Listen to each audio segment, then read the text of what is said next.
Next topic we're going to focus on is sets and Venn diagrams. Right. So I think most of you guys seen a Venn diagram before. It's this thing here. It's just a useful way to just parse out information and solve things.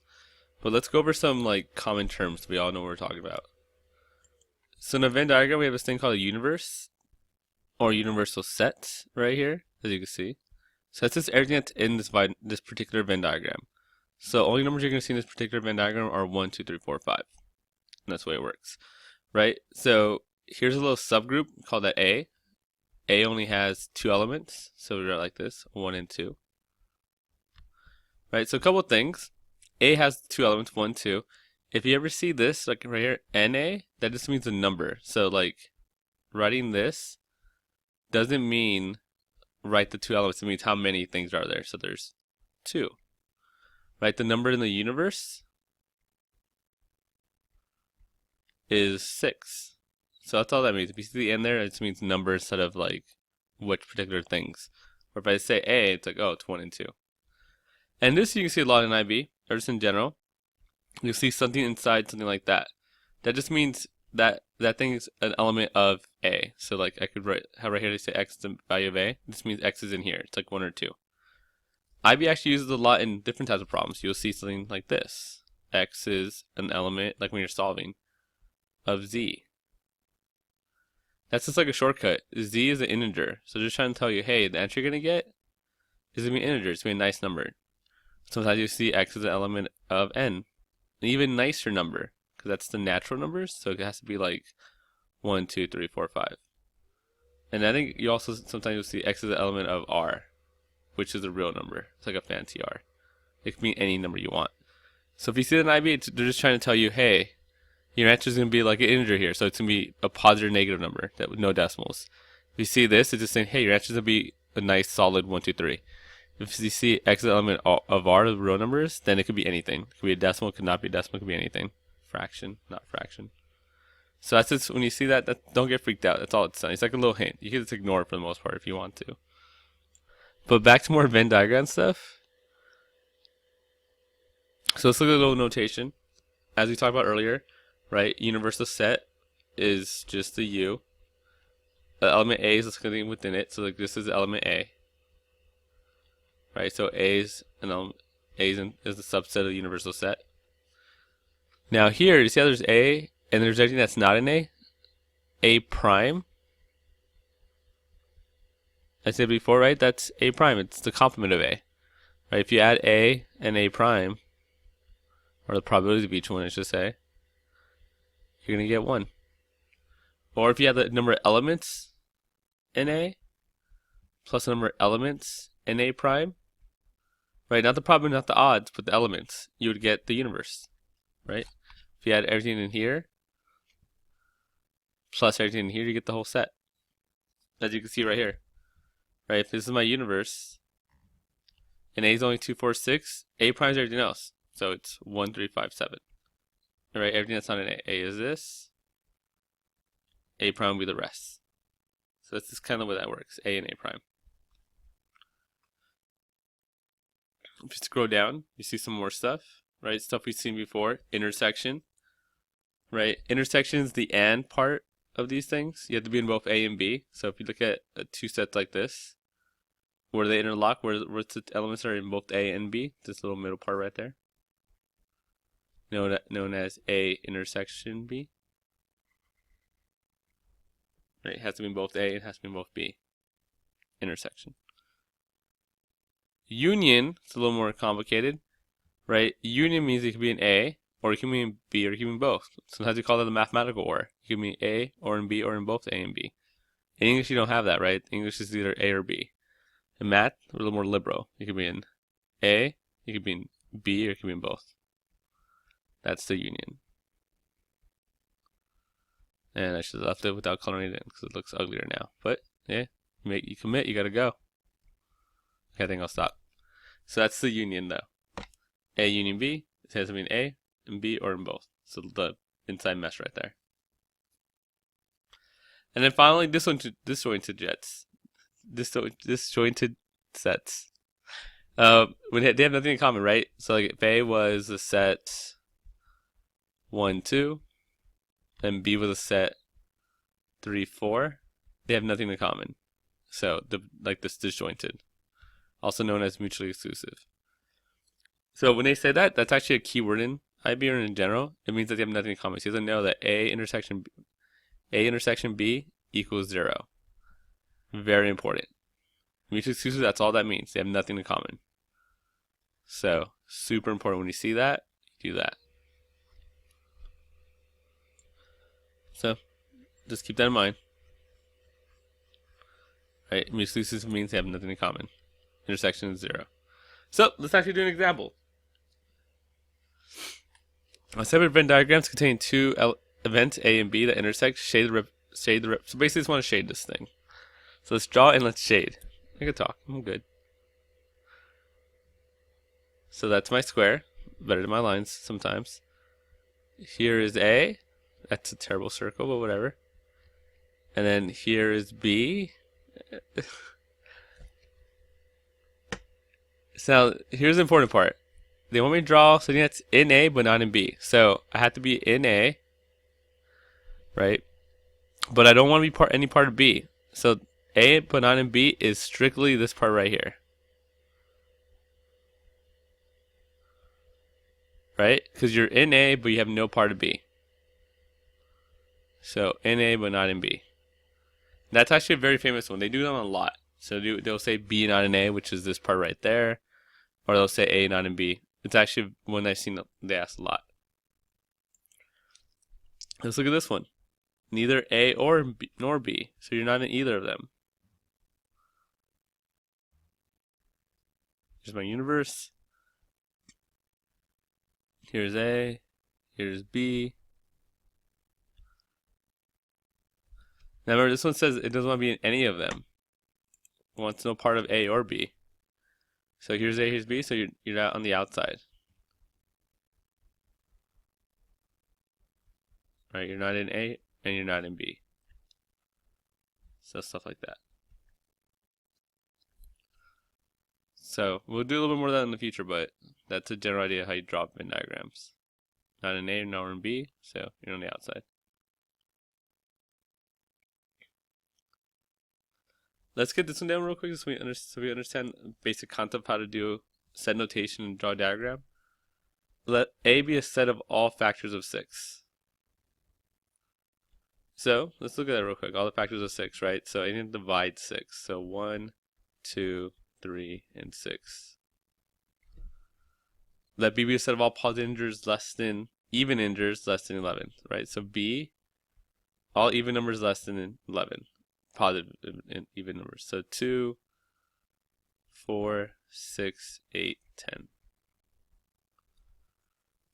And then the universe is all the numbers between 1 and 10. So that's also important to keep in mind. And see how it says right there, x is the element of the natural numbers? I'm sorry, the integers. That just lets you know that x is going to be like 1, 2, 3, 4, 5, 6, 7. That's all that means. So first describe A and B using set notation. Kind of did it right there. Done. Illustrate A and B on a Venn diagram. So let's do that real quick.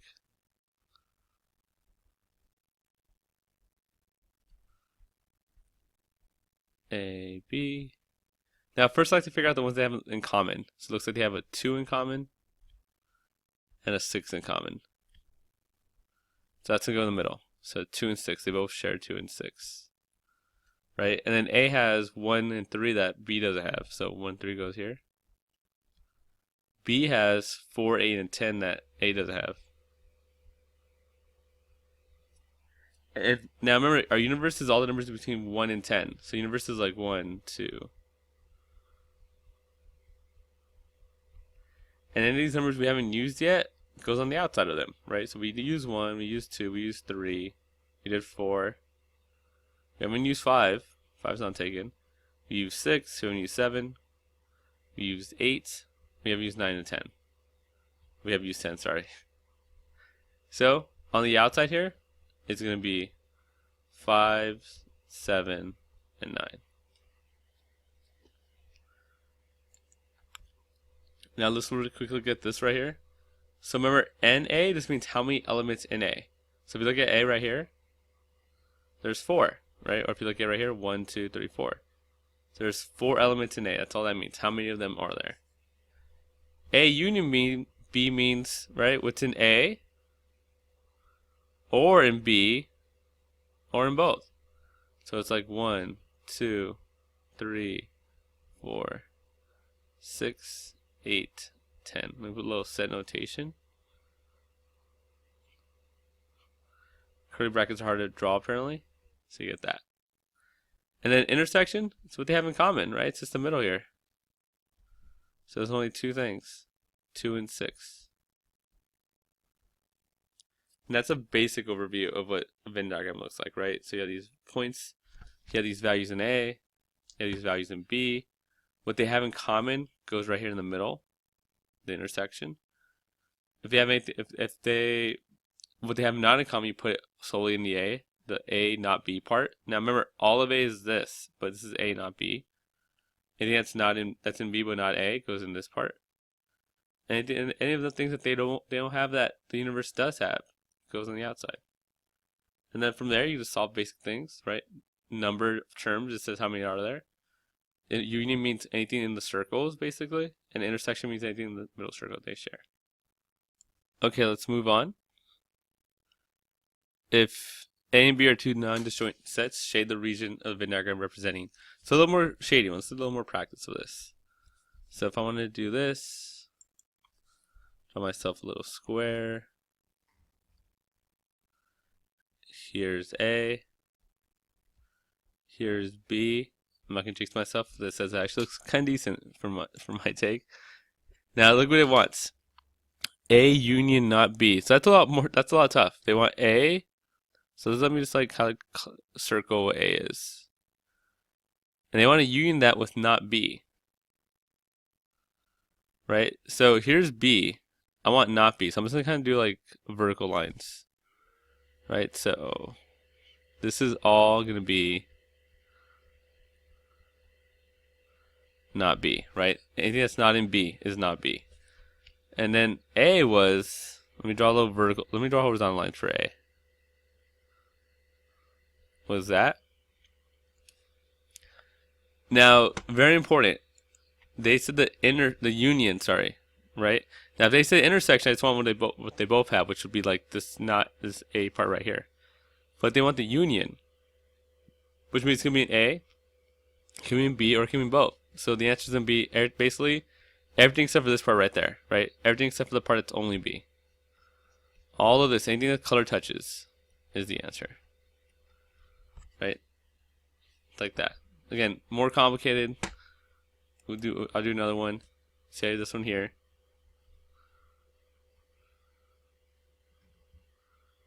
This is also another complicated one.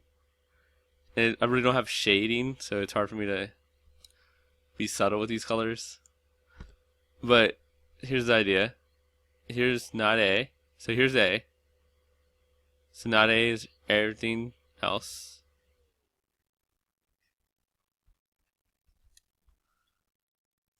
Right? Here's B. So B I'll highlight it in red. And then not B, I'll just do it vertically. So anything that's not in B. Right? And the question is, I want the intersection of those two. Where do those two things touch? If you look at my colors here, there's only red in here. There's only green in there. And where you're not in A and you're not in B would be all the outside. They get a little funky. But you're not in A and you're not in B, so it must be on the outside. So again, those are a little funky. I think they actually work better in class with the pencil, where it's not as where it's more forgiving. Anyway, let's go to an easier problem. So let's look at this one. This is probably something more you'll see on an IB test or just in general how to solve these problems. If the Venn diagram below, the Venn diagram alongside illustrates the number of people in a sporting club who play tennis and hockey. That doesn't sound like a rich, I'm not going to say it. Determine the number of people in the club, right? So the number of people in the club, you just add up all these people, right? The number of people that play tennis, the number of people that play hockey, the number of people that play both. So, actually before I do this, let's talk about these numbers. 15 is not tennis. 15 is only tennis, right? They don't play any hockey. 27 is people that play tennis and hockey. But 27 is also part of the tennis. So if you want to figure out only tennis, it's this whole circle. If you try to figure out people that play hockey, it's this whole circle. People that only play hockey would be 26. Right? And the 7 people here are neither. They don't play hockey or tennis. Like that's how those numbers work.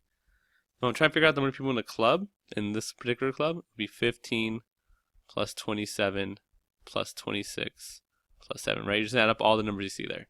That's the universe. Just add up all the numbers and everything. Number of people who play hockey. So it's hockey of any type, right? It didn't say only hockey, just hockey in general. It's this circle. So 27 plus 26. Who play both sports, right? So they play tennis and they play hockey. So that's the middle right there. They play both sports. Who play neither sport? That's these people right there. Who play at least one sport. Remember, at least one sport, so that means you can play one sport, like only tennis, or only hockey, or you could play both sports. So you have to type all that right there. It's 15 plus 27 plus 26. Right, so that's the way that works at this Yippity Yacht Club. The next one we're going to look at very quickly. So here's another Venn diagram. And this one I just want to show you the fact that there's numbers. So like in here you see these little dots, right? That little dots, if you look at those, you just count that there's 8. If you count this, 4 times 3 is 12. 12 plus another 3 is still about 15. So in the universe looks like this atom both up, you get 23. Right, and look what it says here. Number of people with blue eyes, I think that's supposed to be the E. Now remember, number they did number, so just counted it. So that's why it's just a number. Number in the universe, 1 over total, right? The key to everything. So you just put, 8 over the total, 23. People with not blue eyes, well, blue eyes are this thing right here. So not blue eyes would be everybody else, so 15. So 15 over 23. So that's just a quick way of how you use numbers and how it can be and cannot be. Let's go with something a little more interesting. And that's this right here. So again, these are the questions you're probably going to see the most of. In a class of 30 students, 19 study physics, 7 study chemistry, and 15 study both of these subjects. Display the information on Venn diagram, hence determine probably that randomly selected class member studies blank. So we're going to do this kind of thing. And we have physics, and we have chemistry. Right? Our universe is 30 students, because it says 30 right there. It's our universe. 19 study physics. Now, very important. Again, physics is 19. That is not this right here. It's this whole circle is 19. Right? Don't put it here. That's lazy. And 17 study chemistry. So same idea. This whole circle is 17. Not just this part. The whole circle is 17. So I got to figure out how many in the middle so I could parse it out. And luckily they tell me. 15 study both of these subjects. That made it easy. So that's 15. Now, right, if the whole circle is 15, that means in chemistry is 17. That means only 2 people are only taking chemistry. Same thing over here. If 15 is in the middle, and there's 19 people taking physics, well, 19 minus 15, there's only 4 people only taking physics. So now they wanted to know a couple questions. Right? How many people are studying both subjects? Well, you told me up here. I could read. So 15. But also down there. At least one subject. Now remember, at least one pretty much means A union B, right? So you could do this one, or you could do that one, or you could do more than one. So you just add up all this, right? So you could be physics only, you could be chemistry only, or you could be in both. At least one is basically the whole thing. So 4 plus 15 plus 2. So again, and actually I'm a little wrong. It said probability. So what's the odds of picking it? 15 out of 30. What's the odds of picking this one? 14 plus 15 plus 2, which would be 21 out of 30. Right? It's a probability, and there's 30 students in the universe. That's your total. How about the next one? Physics, but not chemistry, right? So you want physics people, but you don't want any of them taking chemistry. So it's only this part right here. It's like half crescent. Right? They're only taking physics, nothing else. So that's 4. is actually one of the subjects, well, that means that they're not taking anything together, like not taking both. They're only taking one. So it's either they're either taking physics or they're taking chemistry. So 4 plus 2, 6. And then neither subject. So like this is interesting. We haven't talked about this yet. Notice if we add up all this, which we did earlier, which I didn't write down though, so 21. All this equals 21, right? The union right here equals 21. Well, there's 30 kids in class, or whatever where study was. So you subtract them, there must be 9 on the outside. And that's always how you find neither. The universe minus the universe plus neither. Oh wait, I said that wrong. Sorry. The universe equals the union plus the neither. So once you have either universe once you have the union or the universe, you can figure out what the neither all the time. Or if you have the universe and neither, you can figure out what the intersection, the union is. Okay, let's move on to our last example. We'll skip that. It's getting a little late. So we're gonna do another one of these. Again, these are super important. It's one I'm gonna do lots. It's the last one we're doing for today. We will see this again. So 50 married men were asked whether they give their wives flowers or chocolates for the last birthday. The results were 31 gave chocolates, 12 gave flowers, 5 gave both. If one of the married men was chosen at random, determine the probability that he gave his wife blank blank blank. So we're gonna do kind of the same way. Make a little table right here, a little Venn diagram. Now we're gonna do a Venn diagram, not a tree diagram, because look at the stats. You're not choosing options. You're just going, hey, I have 50 people, and they're broken down this way. Perfect way to do a Venn diagram. So first, my universe is 50. You need to know how to do that. I either gave chocolates or I gave flowers. Now, again, 31 gave chocolates, so this whole circle is 31. I cannot stress that enough. It's not this thing, the whole circle, right? And then 12 gave flowers. It's supposed to be like a F, I guess. So 12 gave flowers. And then they're being nice and say 5 gave both. Okay, well, here's 5. But again, once you have that, a lot of the rest is academic. Okay, if I gave both, there's 12 total in this circle here, so that means there's only 7 left over. 31, right, gave chocolates, and then 5 gave both, so that means there's only 26 left over there. And if you're trying to find the outside, right, well, the thing I talked about earlier, universe equals the union plus the neither. Universe is 50. The union I can figure out really quickly. You just add all this up. 26 plus 5 plus 7. 38 plus n. So the neither, just subtract 38 from both sides, is 12. 12 people did not give their wives chocolates or flowers, so they're probably divorced now, but whatever. So the first part, chocolate or flowers. So remember, that's like the union. That's the thing we just found. Chocolates or flowers, right? So they gave chocolates or they gave flowers or both. So you just add 26 plus 5 plus 7. I think you should be 38. Now look at the next one. Chocolates but not flowers. So that means only chocolates. Right? So where's the only chocolates at? That 5 doesn't count. That 5 gave both. So it's only chocolates. That's only this right here. So 26. Only chocolates. Then neither, like we found in our Venn diagram right here, the soon divorced gave neither. So you get that, 12. And that's the idea. And we are done.